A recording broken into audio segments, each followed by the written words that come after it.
आज आप सुनेंगे कार्तिक माह में 8 बार की कथा।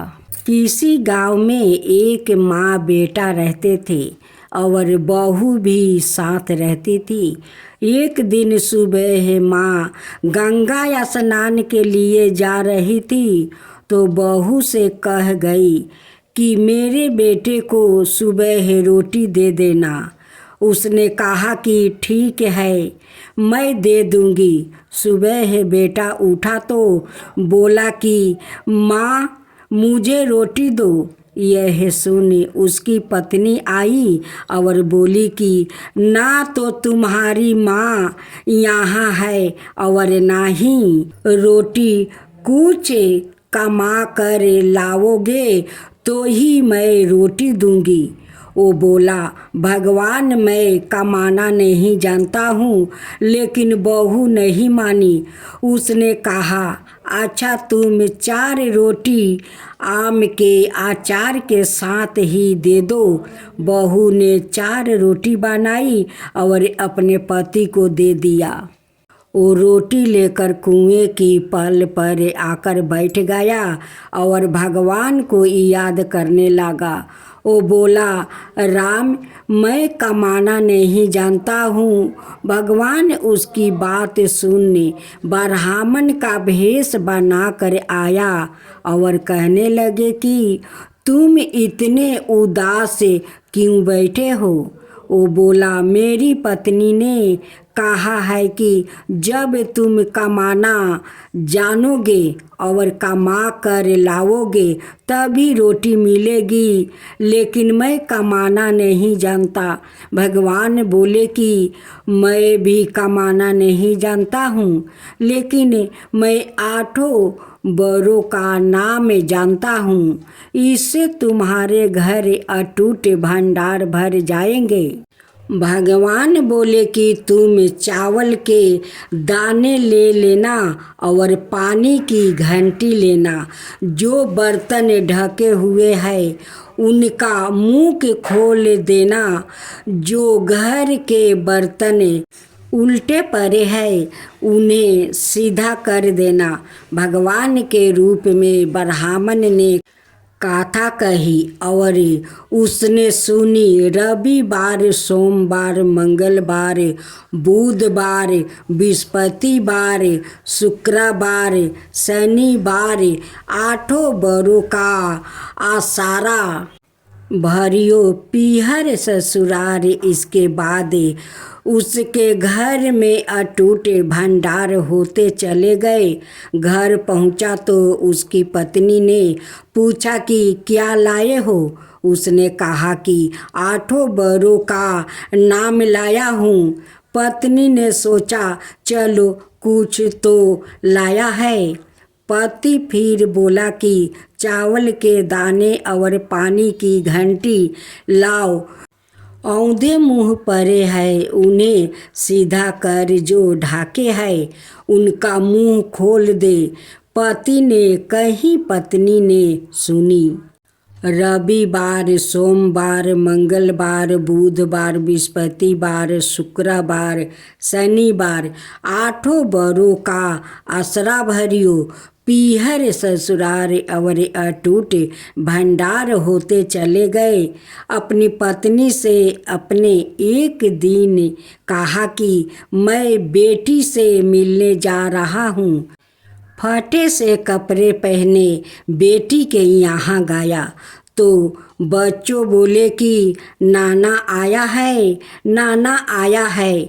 बेटी बोली कि नाना क्या आया है। 2 दिन की मुसीबत रोटियां तोड़ने आए हैं। बेचारा सोचने लगा कि गरीबी सब कहलावा देती है। मुख से पिता ने बेटी से कहा कि बेटी मेरी 8 बार की कहानी सुन ले। बेटी ने जवाब दिया कि पिताजी मेरा जूठा है और पिता भूखे ही सो गया। अगले दिन बेटी को पिता पर तरस आता है तो कहती है कि पिताजी आप अपनी कहानी सुनाओ। पिता बोला कि चावल दाने ला। पानी की घंटी ला, जो औंधे मुख परे है उन्हें सीधा कर, जो ढके है उनका मुख खोल दे। पिता ने कही, बेटी ने सुनी। रविवार, सोमवार, मंगलवार, बुधवार, बृहस्पतिवार, शुक्रवार, शनिवार 8 बरों का आसरा भरियो। पीहर ससुरार और अटूट भंडार होते चले गए। बेटी टोकरे भर भर कर बांटने लगी। बेटी की पड़ोसिन ने जब कहा कि तुम तो कहती थी कि तुम्हारा बाप कुछ नहीं लाया है, तो यह इतना सामान जो तुम बांट रही हो, यह कहाँ से आया है? बेटी ने जवाब दिया कि मेरे पिता तो खाली हाथ ही आए थे। यह तो 8 बरों की कहानी का फल है। पड़ोसिन बोली कि अपने पिता को कहो कि वो हमें भी 8 बर की कहानी सुना दे। पिता ने कहा कि आज तो मेरा मुंह जूठा हो गया है, लेकिन कल मैं कहानी सुना दूंगा। दूसरे दिन पिता ने बेटी की पड़ोसिन को भी 8 बरों की कहानी सुनाई, जिससे उनके घर में भी अटूट भंडार भर गया। हे 8 बर को भगवान, मैं आपको प्रणाम करता हूँ। जैसे भगवान के भेष में ब्राह्मण की 8 बरों की कहानी से सबके भंडार भर गया, उसी तरह से कहानी कहने वाले और सुनने वालों को भी भंडार भर जाए। हे 8 बरों की भगवान, मैं आपको नमस्कार बारंबार करती हूँ।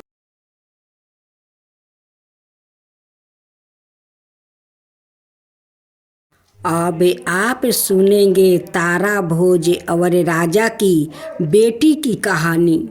एक समय की बात है, एक राजा था, उसके एक बेटी थी। राजा हर साल कार्तिक माह का व्रत और स्नान आदि करता था। एक समय राजा की बेटी ने कहा, पिताजी, इस बार कार्तिक स्नान में हम तारा भोज का व्रत करेंगे। राजा बोला, ठीक है बेटी।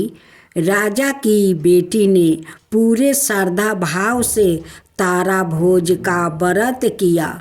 जब कार्तिक का महीना पूरा होने को आया तो उसने अपने पिता से कहा, पिताजी, मैंने तारा भोजन किया है, इसलिए अब मैं 9 लाख चांदी का तारों का दान करूंगी।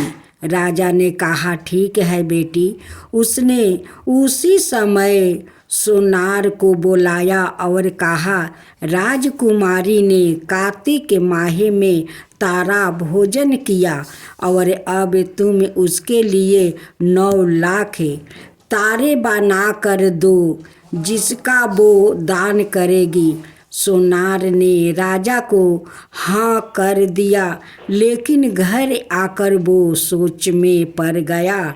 उसकी पत्नी ने पूछा, क्या बात है, आप इतनी चिंता में क्यों हो? तब वो सोनार बोला, राजा ने मुझे 9 लाख तारे बनाने को कहा है। इतनी जल्दी में तारे बनाकर कैसे दूंगा, और मुझे तो तारे बनाने भी नहीं आता है। सुन, सोनार की पत्नी ने कहा, इसमें सोचने की क्या बात है। गोल चांदी का पात्रा बनाकर उसमें से छोटे छोटे गोल टुकड़े काट देना, तारे बन जाएंगे और राजा को दे देना। आना सोनार ने ऐसा ही किया। उसने पत्थर से तारे काट कर राजा को दे दिया। राजकुमारी ने 9 लाख तारों का दान किया। ऐसा होते देख भगवान का सिंहासन डोलने लगा। भगवान हरि ने अपने दूतों से कहा, जाओ और जाकर देखो कौन धर्मात्मा मेरे नाम पर टीका हुआ है। दूतों ने पृथ्वी पर आकर देखा तो राजकुमारी चांदी के तारे दान कर रही थी। यह देखकर वो ठाकुर जी को जाकर बोले, प्रभु, राजा की लड़की नियम धर्म से तारा भोजन कर रही है। भगवान ने कहा, उसे मेरे विमान पर बैठाकर वैकुंठ लोक में ले आओ। भगवान के दूत राजकुमारी को लेने पहुँचे और बोले, भगवान हरि ने तुम्हें वैकुंठ में बुलाया है। राजकुमारी बोली, मैं ऐसे नहीं जाऊंगी। जिसने मेरी सहायता की है सबको साथ लेकर जाऊंगी। दूत एक बड़ा सा विमान लेकर आए और सबको लेकर चले। रास्ते में उस लड़की के मन में अभिमान हुआ कि मेरे तारा भोजन करने से सबको वैकुंठ लोक की प्राप्ति हो रही है। ऐसा अभिमान देख दूतों ने उसे विमान से नीचे उतार दिया और कहा, तुम्हें अभिमान हो गया है, इसलिए अब तुम यहीं पर रहो। और वो दूत बाकी सब को लेकर श्री हरि के पास पहुंच गया। भगवान ने पूछा, इनमें से तारा भोज करने वाला कौन है? तो दूतों ने कहा, प्रभु, उसमें अभिमान का भाव आ गया है, इसलिए हम उसे वही पृथ्वी लोक पर छोड़ आया है। और जिन्होंने कार्तिक व्रत में उसकी सहायता की थी उन्हें हम यहाँ ले आया है। राजकुमारी ने भगवान श्री हरि से क्षमा याचना करी। भगवान ने कहा, अभिमान के कारण तुम्हारे अच्छे कर्मों का फल निष्फल हो गया है। अब तुम फिर से श्रद्धापूर्वक तारा भोजन करो, कार्तिक स्नान करो, तब तुम्हें वैकुंठ की प्राप्ति होगी। अगले बरस उसने फिर से श्रद्धापूर्वक कार्तिक स्नान में तारा भोजन व्रत किया। भगवान के दूत आए और उसे लेकर वैकुंठ लोक को चले गए। श्री हरि विष्णु भगवान जैसे राजा की लड़की का साथ पहले किया वैसे ही किसी का साथ मत करना, और जैसे बाद में उस पर कृपा करी वैसे ही इस कहानी को कहते सुनते और हुंकार भरते सब पर कृपा करना। हे विष्णु भगवान, मैं आपको बारंबार प्रणाम करती हूँ। भक्तजनों, आज आप सुने यमराज की व्रत कथा। यमराज की जय हो, यमराज की जय हो। भद्रा देश में अश्वापति नाम के एक राजा राज करते थे। उनके एक लड़की थी। लड़की बड़ी सुंदर थी और गुणवंती थी। राजा अपनी बेटी को खूब प्यार करते थे। सावित्री अपने पिता की एकलौती लड़की थी। कुछ समय बाद सावित्री बड़ी हो गई। राजा इसका विवाह करना चाहते थे।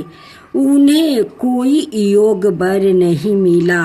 अश्वापति ने सावित्री से कहा, अभी तक तुम्हारे लिए कोई वर नहीं मिला है बेटी, अब तुम खुद जाकर अपना वर ढूंढो। एक रथ पर बैठकर सावित्री अपना पति ढूंढने निकल जाती है। उसके साथ बहुत से नौकर थे। चलते चलते वो जंगल में पहुंच जाती है। वहां उसने एक नौजवान को देखती है। वो नौजवान लकड़ी काट रहा था। बड़ा सुंदर और गुणवान मालूम पड़ता था। सावित्री ने उसके साथ विवाह करने का निश्चय कर लिया। उसने अपने नौकरों को लकड़हारा की खबर लेने के लिए भेजा। नौकर मालूम करने गए। उन्हें मालूम हुआ कि वो लकड़हारा एक राजकुमार था। उसके माता पिता अंधे थे। उनका राज्य दुश्मनों ने छीन लिया था। इसलिए वो अपने माता पिता के साथ जंगल में रहता था। सावित्री ने उसे ही अपना पति चुन लिया। सावित्री अपने पिता के पास आपस आ गई। उसने सब बातें पिता को सुनाई। जब सावित्री ने यह बातें सुनी तब नारद जी उसके पिता के पास बैठे थे। नारद जी ने कहा, यह विवाह नहीं होना चाहिए, क्योंकि सत्यवान सब गुण वाला होने पर भी 1 बरस के बाद मर जाएगा। राजा अपनी बेटी को एक लकड़हारा से अपनी लड़की का विवाह नहीं करना चाहते थे। नारद जी की बात सुनकर उन्होंने साफ माना कर दिया। सावित्री ने एक ना सुनी। वो सत्यवान को पति चुन चुकी थी। उसने कहा, मैं उसी के साथ विवाह करूंगी जिसको एक बार चुन लिया हूँ, उसी के साथ विवाह करूंगी। आखिर राजा को उसकी बात माननी पड़ी। सावित्री का विवाह सत्यवान के साथ हो गया।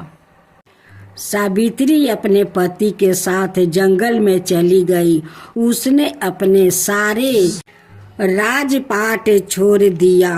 वो अपने माता पिता की खूब सेवा करती थी। एक दिन जब सत्यवान जंगल में लकड़ी काटने जा रहा था तब सावित्री भी उसके साथ गई। वो जानती थी कि आज सत्यवान मर जाएगा। यह बात उसने नारद जी ने बता दिया था। लकड़ी काटते काटते सत्यवान के सिर में दर्द उठा। वो सावित्री के पास आया। सावित्री ने उसका सिर अपनी गोद में रख लिया। कुछ समय बाद वो मर गया। मरने के बाद यमराज आए और उसकी आत्मा को लेकर जाने लगे। सावित्री उनके पीछे पीछे जाने लगी। यमराज उसका पति प्रेम देखकर बहुत प्रसन्न हुआ। उन्होंने कहा, सावित्री, मैं तुमसे बहुत खुश हूँ, तुम कोई वर मांगो। सावित्री ने कहा, मेरे पति के माता पिता अंधे हैं, उन्हें फिर से उनकी आँख के रोशनी लौटा दीजिए। यमराज ने उसे यह वरदान भी दे दिया। उनकी माता पिता फिर से देखने लगे। सावित्री फिर भी उनके साथ जाने लगी। इस बार यमराज ने फिर वर मांगने को कहा। इस बार सावित्री ने अपने सास ससुर का खोए हुए रजिया मांगी। उसे यह भी मिल गया। फिर भी वो यमराज के साथ अंत में उसने सत्यवान के द्वारा 100 पुत्र की माता बनने का वरदान मांगी। उसे यह भी मिल गया। इतने पर भी सावित्री ने यमराज का साथ ना छोड़ी। उसने कहा, मेरे पति के आत्मा को आप ले जाएंगे तो मेरे 100 पुत्र कैसे होगा। इस पर यमराज को सत्यवान की आत्मा लौटानी पड़ी। सावित्री वापस अपने स्थान पर आ गई।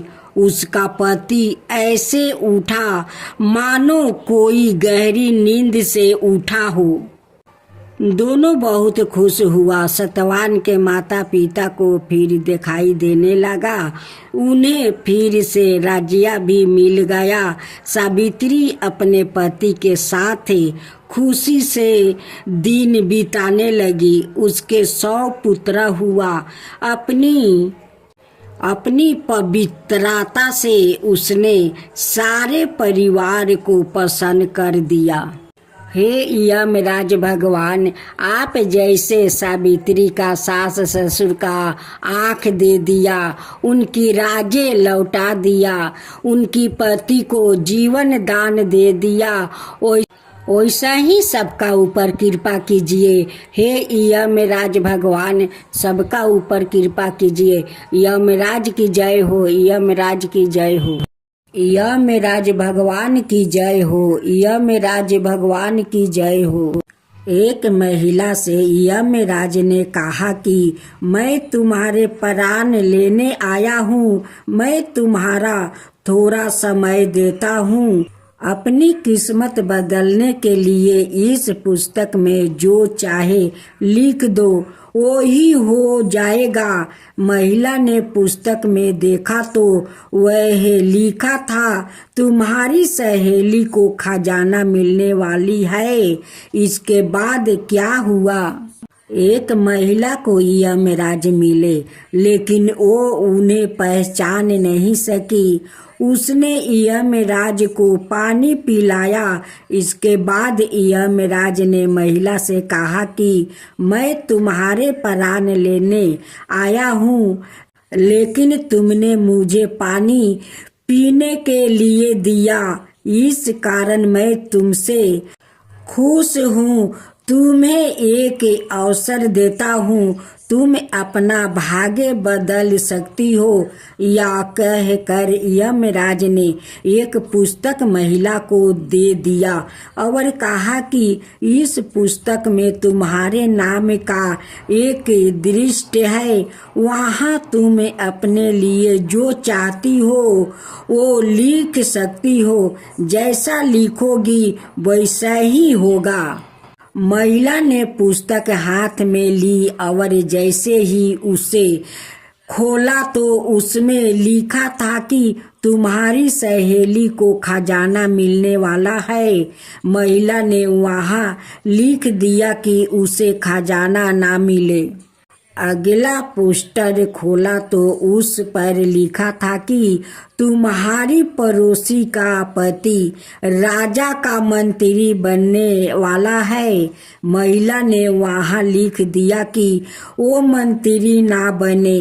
कुछ ही देर में उसे अपने नाम का पृष्ठ मिला।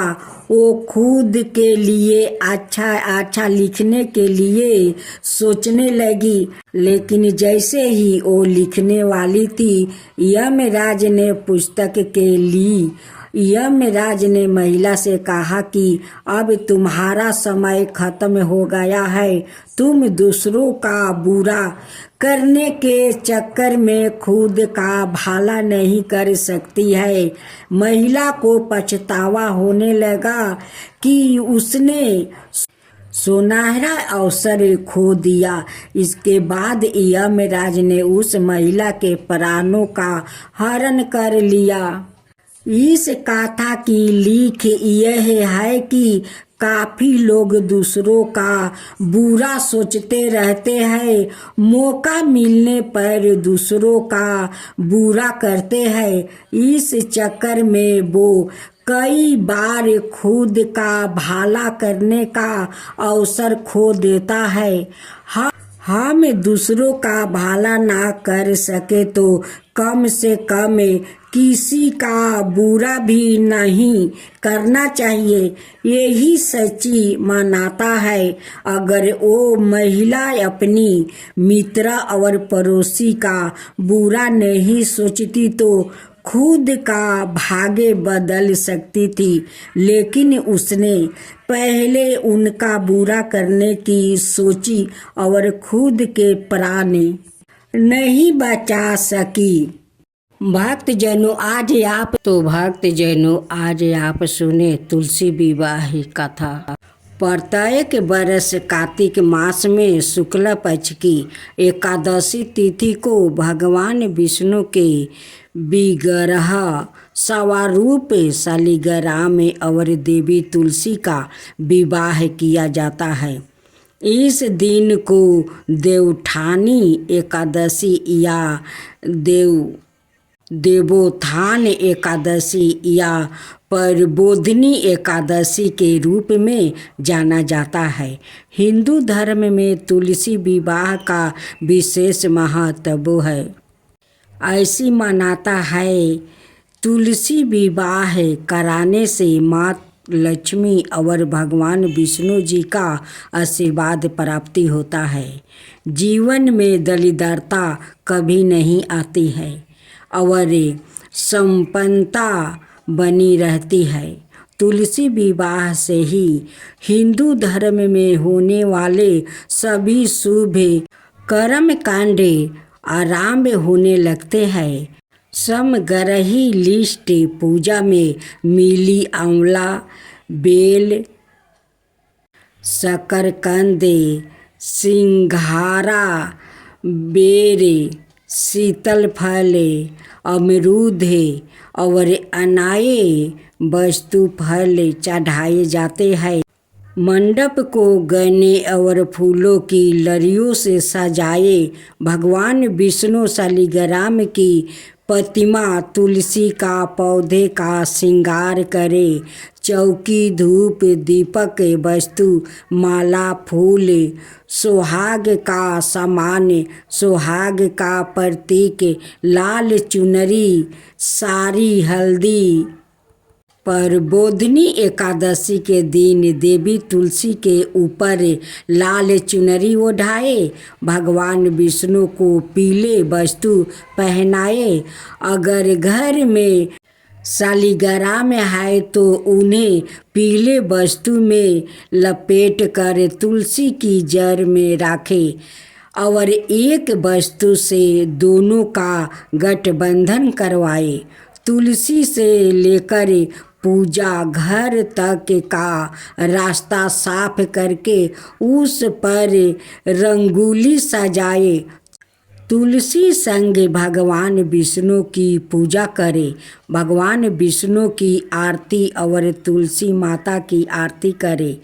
तुलसी की जड़ में घी के दीपक जलाए।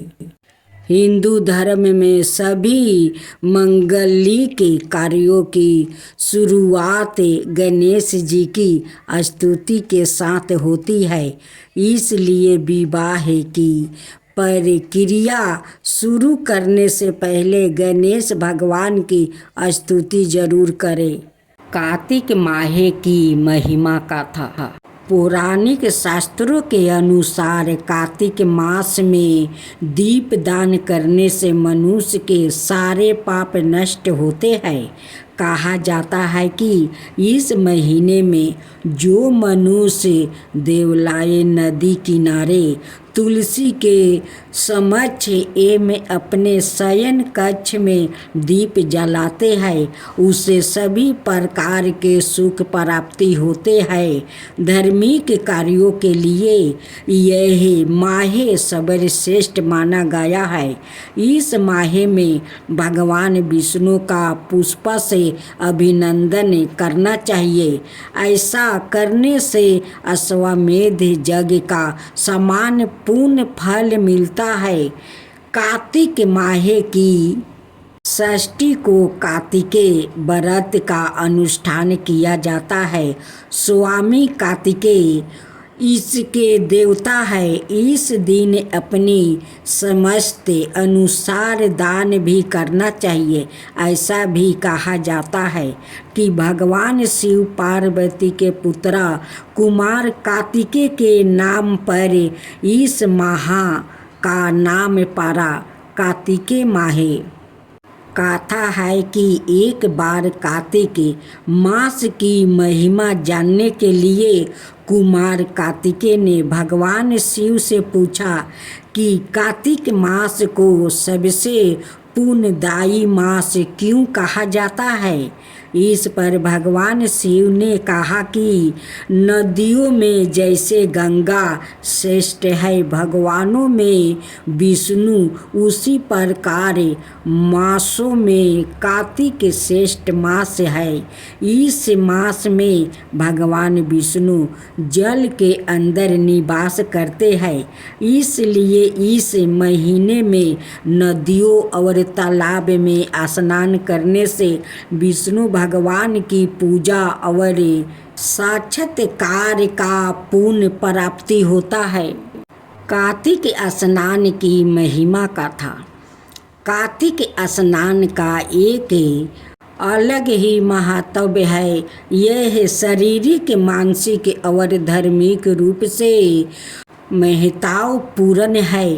कार्तिक स्नान शरद पूर्णिमा, आश्विन पूर्णिमा से शुरू होकर कार्तिक पूर्णिमा तक किए जाते हैं। शास्त्रों के अनुसार कार्तिक महीने में जो लोग भोर से पहले उठकर नदी, तालाब आदि में स्नान करके विष्णु जी की पूजा करते हैं, उन पर भगवान की असीम कृपा होती है। भगवान विष्णु कार्तिक मास में जल में निवास करते हैं। जो लोग भोर से पहले पानी से स्नान करते हैं, उन्हें सुख, समृद्धि और स्वास्थ्य लाभ होता है। जो लोग कार्तिक महीने में समुद्र या नदी में नहाते हैं, उन्हें अश्वमेध यज्ञ जैसा लाभ होता है। इस समय गंगा माता दर रूप में नदियों, तालाबों और समुद्र में फैल जाती है। कार्तिक स्नान और पूजा के कारण ही सत्य भावना को श्री कृष्णा की पत्नी बनने का सौभाग्य मिला था। पुराणों के अनुसार कार्तिक महीने में स्नान, दान और व्रत आदि करने से पाप नष्ट होते हैं। इस मास में पूजा और व्रत से तीर्थ यात्रा के समान शुभ फल प्राप्ति होता है। जिस प्रकार का फल प्रयोग में कुंभ स्नान से मिलता है, उसी प्रकार का फल कार्तिक महीने में किसी पवित्र नदी के तट पर स्नान से मिल सकता है। कार्तिक महीने में स्नान का वैज्ञानिक कारण भी है। वर्ष ऋतु में बहुत से सूक्ष्म जीव पनप जाते हैं। बारिश के मौसम के बाद कार्तिक में आसमान साफ हो जाता है और सूरज की किरणों सीधे धरती पर कर हानिकारक जीवों को नष्ट कर देती है। इससे वातावरण शुद्ध हो जाता है, जो शरीर के अनुकूल और लाभदायक होता है। सुबह हवा शुद्ध होती है, जिसमें ऑक्सीजन प्रचुर मात्रा में होती है। इससे शरीर में प्रतिरोधक क्षमता बढ़ती है और कई सामान्य बीमारियों दूर रहती है। कार्तिक स्नान और व्रत करने वाले को सुबह जल्दी उठकर नित्य कर्मों से निपट कर नदी, तालाब आदि के साफ पानी में प्रवेश करना चाहिए। आधा शरीर पानी में डूबा रहे। पानी में इस प्रकार खड़े होकर स्नान करना चाहिए। गृहस्थ व्यक्ति को काले तिल और आंवले के चूर्ण को शरीर पर मल कर स्नान करना चाहिए। वर्तमान में आदि नदी, तालाब आदि में स्नान संभव ना हो तो घर में सुबह भोर होने से पहले जब तारे देख रहे हो तब स्नान कर लेना चाहिए। इसके बाद मंदिर जाकर भगवान विष्णु की पूजा करनी चाहिए। भजन कीर्तन करना चाहिए और कार्तिक के महात्म्य और कथा सुननी चाहिए। मंदिर नहीं जा पाए तो घर में पूजा की जा सकती है।